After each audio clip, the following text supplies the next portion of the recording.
झारखंड मुक्ति मोर्चा के केंद्रीय महासचिव सुप्रियो भट्टाचार्य ने आज एक प्रेस वार्ता आयोजन किया और इस प्रेस वार्ता में उन्होंने क्या कुछ कहा है, आइए आपको भी वो सुनाते हैं। जिस बात की संभावना थी और जो 131वां संविधान संशोधन बिल आया था, वो शुरू दिन से इस बात को स्पष्ट रूप से इंगित कर रहा था कि ये महिलाओं के नाम पर महिलाओं को ढाल बनाकर भारतीय जनता पार्टी हमारे देश के संविधान और संघीय ढांचा को नकारते हुए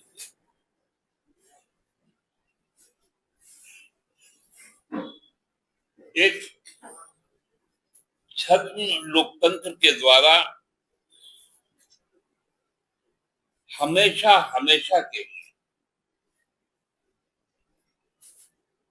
लोगों के मताधिकार का हनन करने का एक प्रयास जो था वो बहुत खुलकर सामने आ गया।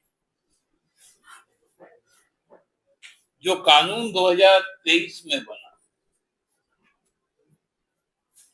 जो भारत के गजट में आया, संविधान की धारा 344 में एक उपधारा भी जोड़ दिया गया।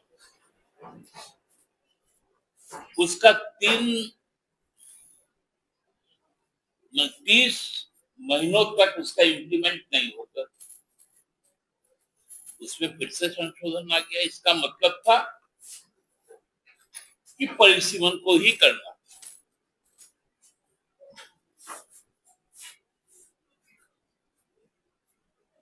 एक और चीज इसमें चालाकी जो किया गया, उसमें लोग इसलिए पकड़ में आ गए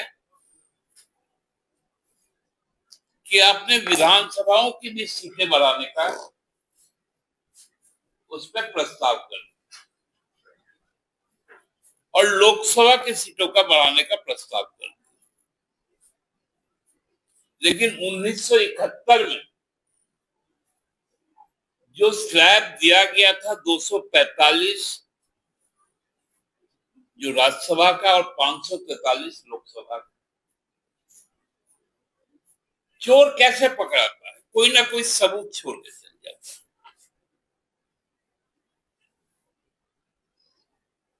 आपने विधानसभा की सीटें बढ़ा दी, बढ़ाने का प्रावधान कर दिया, लेकिन राज्यसभा का नहीं किया। कितना भी चालाक चतुर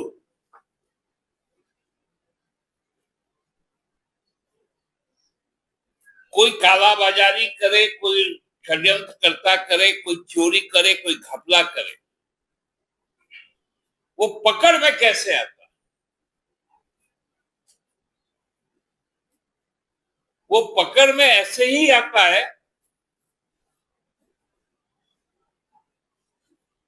कि वो कहीं ना कहीं एक सबूत छोड़ देता है जो उसके गर्दन तक फांस बनकर चल जाता है। ये था लोकतंत्र का चोरी करने का भाजपा का प्रयास।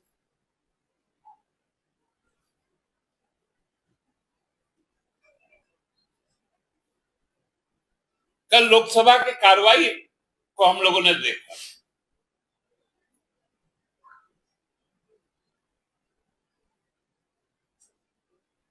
कैसा दृश्य उस समय रहा होगा जब देश के माननीय गृह मंत्री को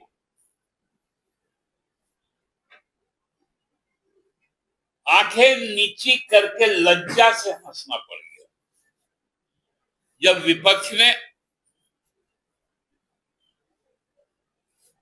उनके करतूत को पकड़ लिया।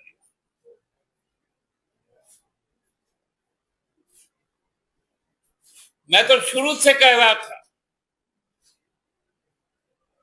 कि हम सब महिला आरक्षण के पक्षधर, लेकिन जो वर्तमान महिला आरक्षण कानून जो 2023 में पारित किया गया, हम उसके पक्षधर हैं।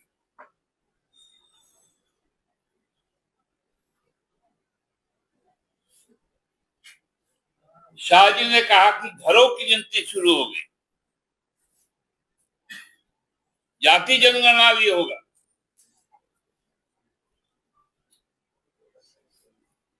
आज देखिए सरकार किस प्रकार भाग रही है। मैं तो 4:30 बजे इसलिए आप लोगों को बुलाया था कि जो सूचना आई थी कि 4 बजे मतदान हो जाना, जब सरकार 2/3 बहुमत में थी तब सर्वसम्मत था, तब कानून लागू नहीं किया गया।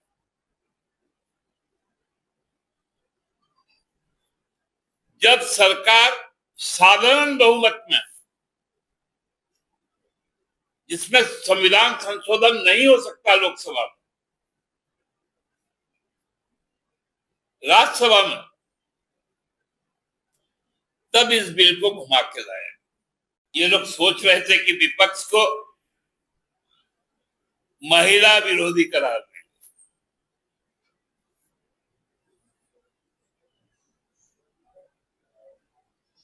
महिलाओं के बारे में मनुवाद में क्या उच्चारित है,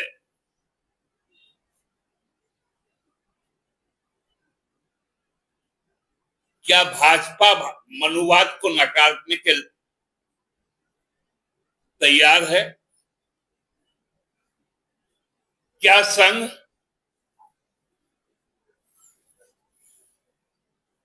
वो एकात्म मनुवाद के सिद्धांत पर खुद को अलग कर लेगी?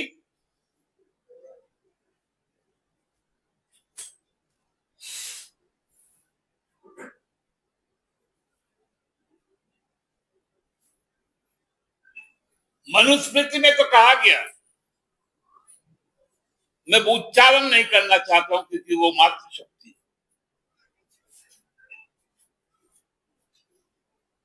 हम सब उस कोख से निकले,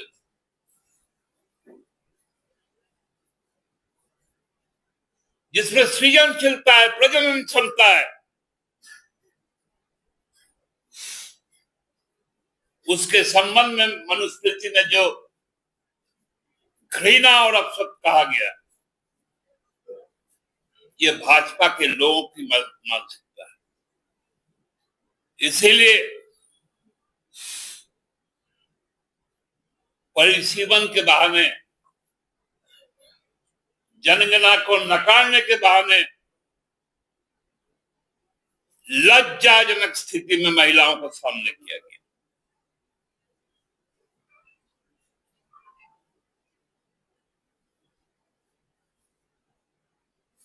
पहले खबर आया कि 4 बजे वोटिंग हो जाएगा, फिर खबर आया 4 बजे अमित शाह जी अपनी बात कहेंगे, फिर आया नहीं 4:30 बजे करेंगे, फिर सूचना आई 5 बजे करेंगे, और जो अंतिम सूचना है वह कि अब 6 बजे करेंगे। देखिए संसदीय परंपराएं भी कुछ होती, जब नेता प्रतिपक्ष किसी विधेयक पर बोल लेता है, उसके बाद तुरंत बाद जो पक्षकार है सरकार, जो विधेयक को पेश की है, उसका उत्तर आता है और तत्पश्चात मत विभाजन होता है। यही परंपरा है ना।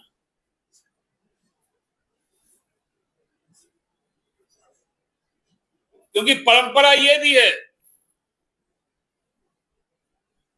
जब कोई विधेयक पेश होता है सदन में, चाहे वो लोकसभा हो या विधानसभा,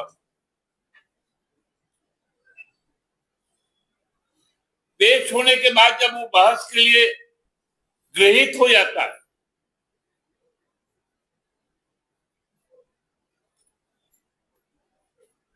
तो पक्षकार मतलब सत्ता पक्ष उसके मेरिट पर बोलता है। वो सच हो झूठ हो अलग है, लेकिन उसके बाद उसके तुरंत बाद जो मुख्य विपक्षी दल होता है उसका वक्त उसके नेता का विपक्ष में वक्तव्य आता है, और जब सदन का विपक्ष का नेता बोल लेता है उसके बाद एकमात्र सरकार का पक्ष होने के बाद वोटिंग हो जाता है। हमने देखा रक्षा मंत्री जी ने कहा कि 140 करोड़ लोगों ने प्रधानमंत्री बनाया, तो मुझे हंसी आ गया।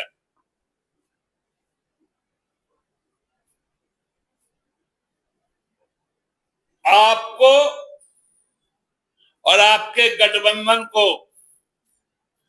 38% लोगों ने सत्ता पे लाया और 62% लोग आपके विपक्ष में विपक्ष को वोट दिया। यही वोटर का आंकड़ा है। 140 करोड़ लोग प्रधानमंत्री नहीं चुने हैं, वो तो बनारस के लोग 6 चक्र तक मोदी जी को ढकेल के रख दिया था। वो तो जय श्री ईवीएम कि किसी तरह रगड़ते रगड़ते,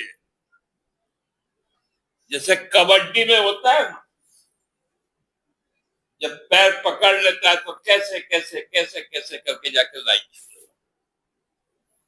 ये सच्चाई था पिछला जनादेश, और वो आपको डराया कि 29 का तैयारी कर लो, नहीं तो जो पूंजीपति के साथ जो साठगांठ है अगले 20 वर्षों का, देश को बेचने का, कल पुर्जा, नदी नाला सागर आकाश, वो नहीं हो पाएगा। तब ये आपको कदम उठाना पड़ा, और जानकर कदम उठाना पड़ा।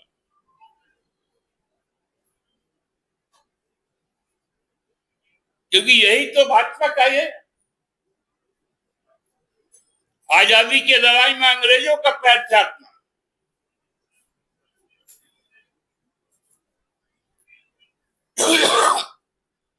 सांप्रदायिक ताकत के साथ मिलकर बंगाल में सरकार बनाना, श्यामा प्रसाद मुखर्जी के साथ, सोहराबुद्दीन के साथ, और श्यामा प्रसाद मुखर्जी का लिखना कि 42 के आंदोलन में जो लोग हैं उन पर कठोर कार्रवाई की जाए। यही काम तो आप लोगों ने किया है भाई।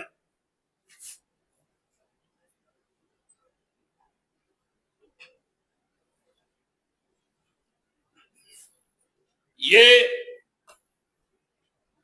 स्थिति अब स्पष्ट हो गया। आपने सुना जेएमएम के केंद्रीय महासचिव सुप्रियो भट्टाचार्य क्या कुछ कह रहे हैं।